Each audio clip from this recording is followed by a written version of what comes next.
Since 2017, the Italian Wine Podcast has exploded, recently hitting 6 million listens. Support us by buying a copy of Italian Wine Unplugged 2.0 or making a small donation. In return, we'll give you the chance to nominate a guest and even win lunch with Stevie Kim and Professor Attilio Scienza. Find out more at italianwinepodcast.com. Chin chin!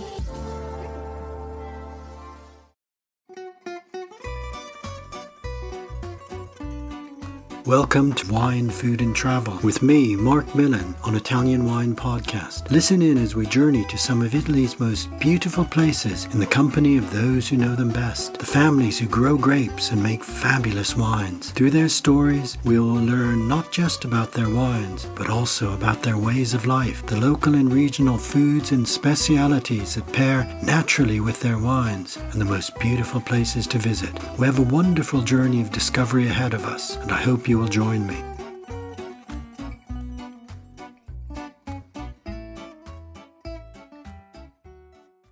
Welcome to Wine, Food and Travel with me, Marc Millon, on Italian Wine Podcast. Today it is my great pleasure to travel to the wine hills of Barolo in Piedmont's Le Langhe to meet my guest Oscar Arrivabene, who is the winemaker and general manager of the Domenico winery in Monforte d'Alba. Welcome, Oscar. Thank you so much for being my guest today. How are you? Pretty good, thank you. It's been a busy time. I'm sure that I appreciate you taking time out. The harvest is still going on? It's still going on. We just started yesterday with the Barolo grapes. Actually, we work with 3 different varieties, and Dolcetto usually is the first part of September, so it's already a month, more or less, that we are thinking about Barolo, but obviously Barolo takes more time on the plant to have the full ripening. So with the Barolo grapes, we just started. And we'll go ahead for the next 10 days. You've got some busy weeks ahead of you then. You're right. Now, Oscar, first of all, for our listeners who maybe have never been to the Barolo area before, you mentioned that Monforte d'Alba is in the southern part of the denominazione of one of 11 comune in the Barolo zone.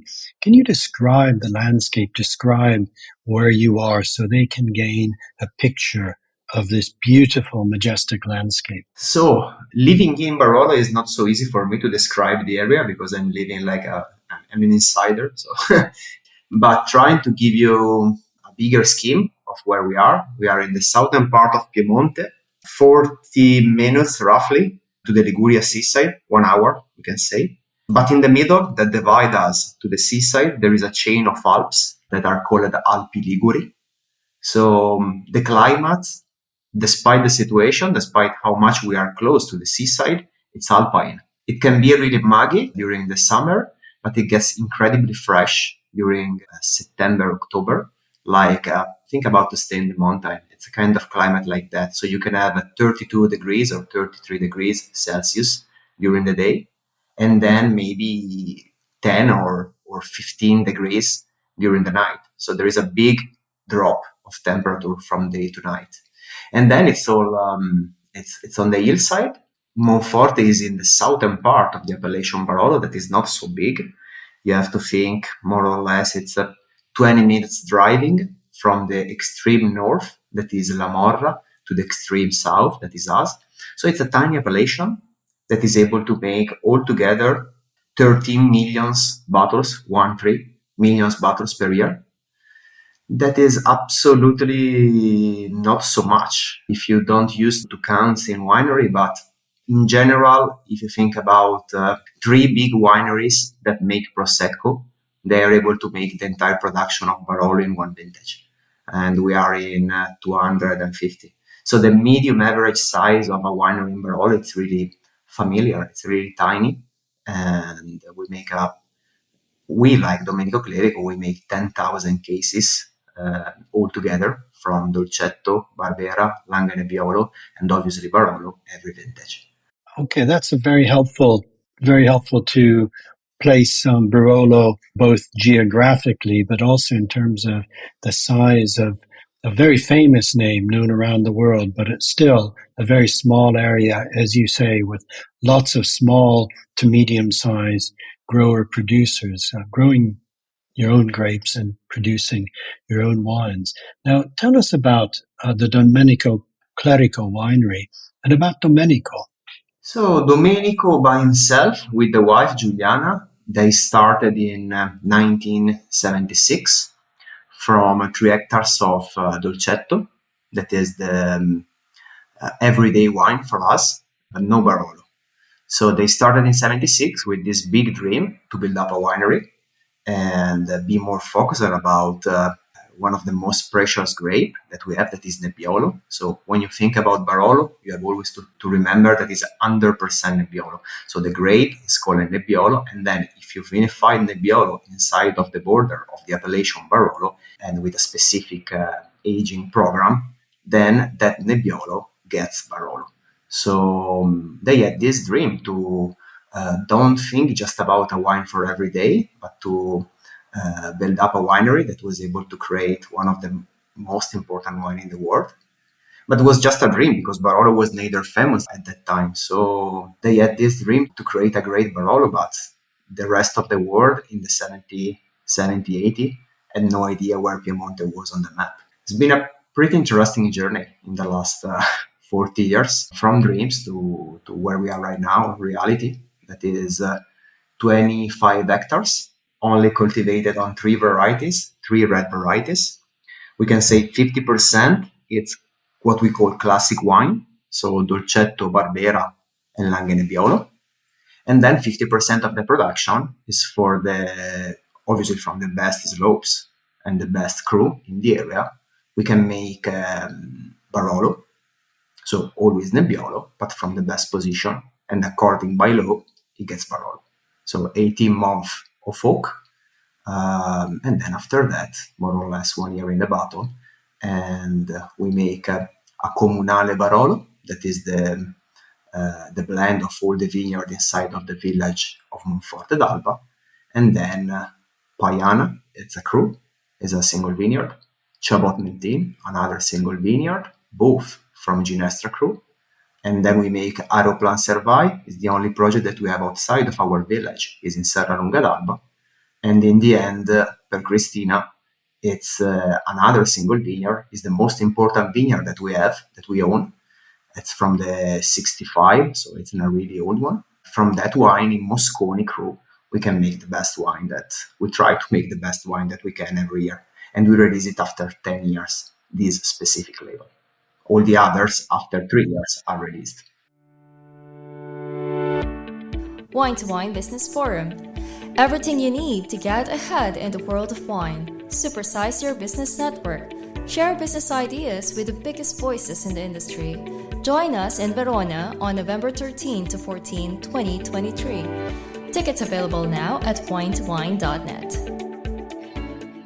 Okay, Oscar, thank you for that. That's a very good overview. And you said something very important I'd like to pick up on, that in 1976, when Domenico and his wife Giuliana began this beautiful project, this dream to create great wine, it's important for our listeners to understand that Barolo, now so famous, the name, the wine, so famous around the world, in that period of time, as you say, it was not recognized as a wine on the level of the greatest Burgundies, the great Bordeaux, the great wines of the world. But over this period of, I guess it's nearly 50 years, through the efforts of small wineries, family wineries like Domenico Clerico and many others, Barolo has really been able to demonstrate to the world that from this unique terroir, this landscape of steep slopes and complex geology that's reflected in the cru wines, Barolo now stands proudly alongside the greatest wines in the world. And yet it is a recent, I can recall visiting the area in the 1980s, and producers were again hoping to be able to achieve great things, and they have now done that. But it is quite recent. And Domenico was very much part of that story. Yeah, all the situation is changed so much in the last period, you are right. So this project began in 1976, and I think Domenico stated that the aim was to express territory as faithfully as possible. How would you describe the philosophy of the Domenico winery? I'm joined to the winery in 2014. So I met a Domenico that was already late 50 years old. And what I found in himself that was really different from all the other wineries where I worked before, there was no compromises in his mind. Making the wine, there was no idea about really make money from the business. It was absolutely not that the mentality. Obviously, things was going great. He already been the sixth best wine in the world for Wine Spectator, for example, in that at that moment, at that time. But the mentality was not, the idea was not to make a profit. The idea was just to try to realize the best one in the world. His goal was always has been that one, in my opinion. Most of the winery that where I've been in Italy, but also in France, in what we call the old world of the winemaking, most of the time, if you speak with the young generation, the last one, and you ask, why are you making wine? The answer is because my grandfather. With Domenico was, why are you making wine? It's because I want to make the best wine in the world. It was absolutely a different point of view. And probably has been that was able to move him a couple of steps forward than all the others. The philosophy of the winery always been that to try to achieve an higher goal. So try to do something more, push a little bit farther the limit and understand which is the real potential and try to investigate better new crew, try to work with different philosophy in winemaking, it's not about philosophy. It's really empirical. It's wine in the end is food. And so it's not so complicated. You just have to make the best grape possible and try to be really kind and gentle in the cellar. It's more or less the same secret of the Italian food. It's great ingredients and try to manipulate as less as you can. And that is the recipe that we use. But the ingredient must be great. So the fruit must be great. If you want to make a great kind of quality of fruit, you need to never think about compromises. If for one vintage you have to drop 50% of the quantity, you have to do it. So no options. If you start to think with the mentality, but maybe with that bunch that I'm cutting right now and I'm dropping on the ground, maybe I can make a rosato, a rosé, or maybe I can make a sparkling, then all the quality mentality is gone. So if you want to make wine, like the philosophy of Domenico has been, was about try always to have no gray, just black and whites, no shades. Absolute dedication to quality beginning in the vineyard. Now, Oscar, you said you joined the winery in 2014, and you spent formative periods working in a range of different places and styles of wine in the Valtellina, also Nebbiolo, of course, in southern Australia, in Friuli, Venezia Giulia, and in Tuscany. How did these experiences impact on what you brought and continue to bring to achieve this really direct and simple goal of growing the best fruit and expressing it in the wines as faithfully as possible? It's really difficult to understand. Probably I'm going to discover the bigger scheme in some more years.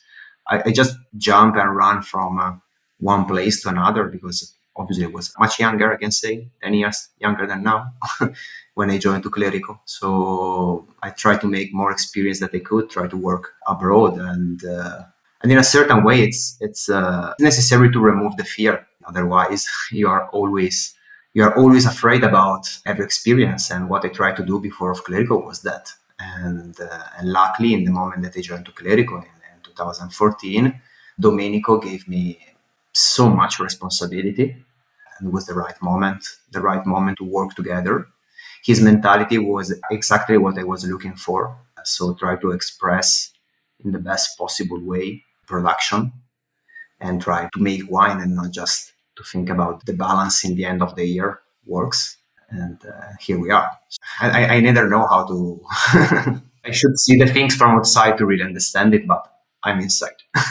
No, it's interesting, Oscar, because a lot of producers, as you say, will say they're making wines like their grandfathers did or their continuing tradition. But to be able to come to a traditional area like Barolo, having worked in Australia, having worked in Friuli, Venezia Giulia, with totally different wine traditions, obviously it brings a different approach and perhaps allows you to, as we've said, take a wider picture of what is a very, very traditional land. Now let's talk a little bit about the range of Domenico Clerico wines. We'll talk about the Barolos in a minute, but you mentioned that Domenico began with a vineyard planted with Dolcetto. And Dolcetto and Barbera are really important wines in Le Langhe, important for people who live there, but increasingly important as well in export markets. So can we just say just a few words about Dolcetto and Barbera? Those are what we call classic wine, because also if Nebbiolo is traditional, Dolcetto probably it's more traditional than Nebbiolo. So if you go in the house of every farmer who makes another kind of crop, and they have a row of grapes, for sure that grapes will be Dolcetto. It's a productive variety more than an easy variety. It's able to make a wine that is really approachable and simple, but in the other side, it's really something that you can really enjoy. It's fruity and floral, and you can start to drink it just after the winter. So it's able to match with everything. So it's simple, but not in a stupid way. It's humble. It's an humble variety that makes, in my opinion, fantastic wine for every day.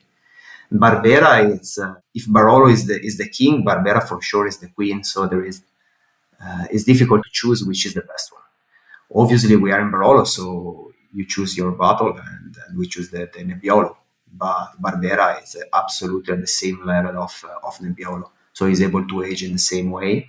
It's a different kind of profile. It's richer, bigger, but acid. So it's always able to create wines really drinkable without to get too heavy.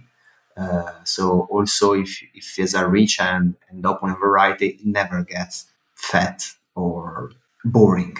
And then the Langhe Nebbiolo, it's exactly the same variety of Barolo, but from different slopes. So if it's a young vineyard, for example, or if it's in a position that the grapes get ripe, but not exactly in the way that you want for a wine that should age for 3 years, we make Langhe Nebbiolo. Okay, so that's a very good overview of Dolcetto, Barbera, and Langhe Nebbiolo. Let's turn now to the Domenico Clerico Barolo wines. Now, you mentioned that you make Barolo in that classic way, as was probably done certainly in the 70s, 80s, 90s, blending grapes from the different vineyards. But a very interesting, more recent development have been the MGAs, the Menzione Geografiche Aggiuntive, the name single cru vineyards. And that's very important to what you were doing. Can you tell us a little bit about the MGAs and the differences in personality and style from the different Barolo cru vineyards? Sure. So I try always to explain the things a little bit further. So thinking about the Barolo production in general, it's like a reverse pyramid. So on the higher part and also in the bigger part in quantity, we have Barolo, what we call classic Barolo. And it's a blend of different villages. It can be a blend of all the villages. We, like Clerico, we go one step a little bit more deeper. So in a lower quantity, and we make a village Barolo. So the village Barolo, it's only from one village. And we are from Monforte d'Alba. All the vineyards that we own are in Monforte d'Alba. For that reason, our Barolo, it's a village Barolo from Monforte d'Alba. So it talks about our specific terroir, that it's closer to the Alps than all the others. So it's a little bit higher in altitude. So Monforte usually represent the shoulder of the Barolo appellation. So it's bigger, a little bit more muscular, more tannic. And the fruit in the other side is always really fresh. We are not the elegance, but the richness. And in our Barolo Comunale, we try to give the best example of what Monforte d'Alba represents. And then we go a little bit deeper again, and we finish in the MGA. So inside of every village is divided in different MGA. It's the same concept of cru in France. We work in different MGA. We work in Ginestra, Mosconi, Bussia. In Bussia, we make Bricotto, So it's a Barolo, MGA Bussia, and the name of the vineyard is Briccotto. Then we have the name of the vineyard, it's Paiana in MGA Ginestra. Then we have Chabot Mentin, another Barolo from the same MGA, but another vineyard. Chabot Mentin is east-faced, Paiana is southeast-faced. Paiana is a little bit more sandy and lower in elevation, and Chabot Mentin is higher and based on marl. It's a kind of clay and limestone. Then we have Per Cristina, that is from Moscoli Cru. It's another MGA. Just in front of the hill of Ginestra, there is this other hill with a different kind of soil, a little bit lighter, but much warmer than Ginestra. And from there, we have this old vineyard. We make the Per Cristina. Then we have a kind of spin-off, because the entire production of Clerico is in Monforte d'Alba. So also the Dolcetto, the Barbera, the Langhe Nebbiolo, everything that we make is in Monforte d'Alba. The only wine that is outside is this Aeroplan Servai, is the name of the vineyard. Aeroplan Servai means free spirit. It has been a project that Domenico started in 2006 in honor of the father, who just passed away. And the father used to call him Aeroplan Servai when he was young, because of this free spirit mentality. And so he chose to go a little bit farther from Monforte, 7 kilometers from Monforte, in Serralunga d'Alba. And you have to think that if you are in Barolo and you go 7 kilometers far away from your village, it's much farther than take a plane and go in New York. So the mentality from a village to village are pretty different.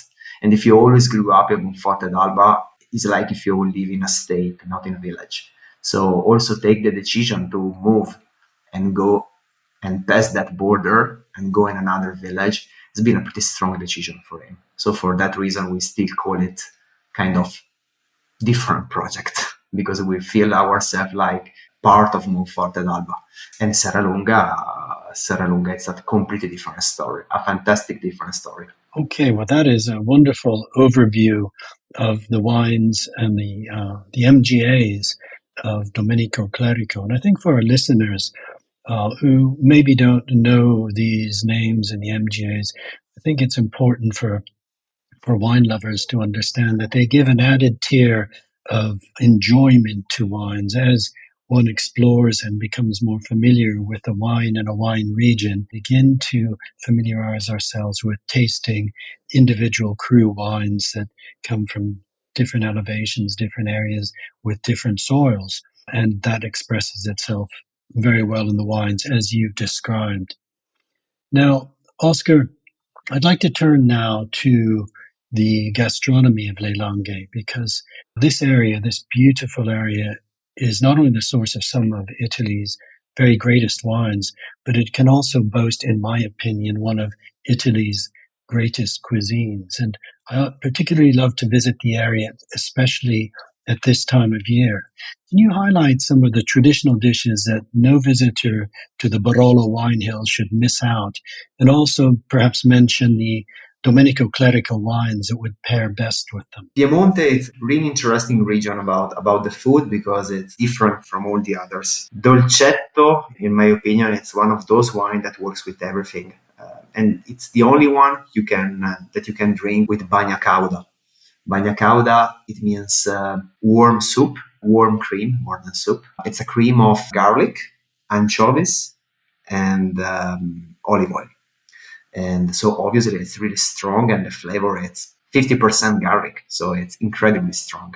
And you dip inside the vegetables, all the vegetables that usually you find during fall. So the last carrots, some pepperoni, some salads, and cardo, that is a kind of artichoke. So all that dipped inside of this sauce.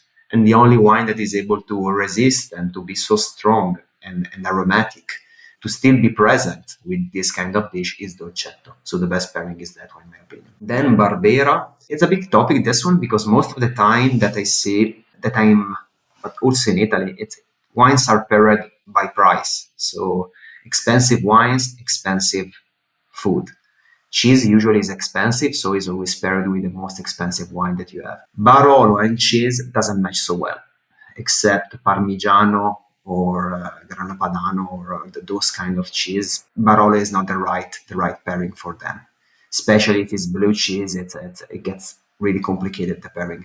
Barbera fits perfectly with also blue cheese because Barbera has no tannins. So also if you have some spiciness from the cheese, Barbera is able to goes around to that kind of taste and be able to cuddle it really gentle.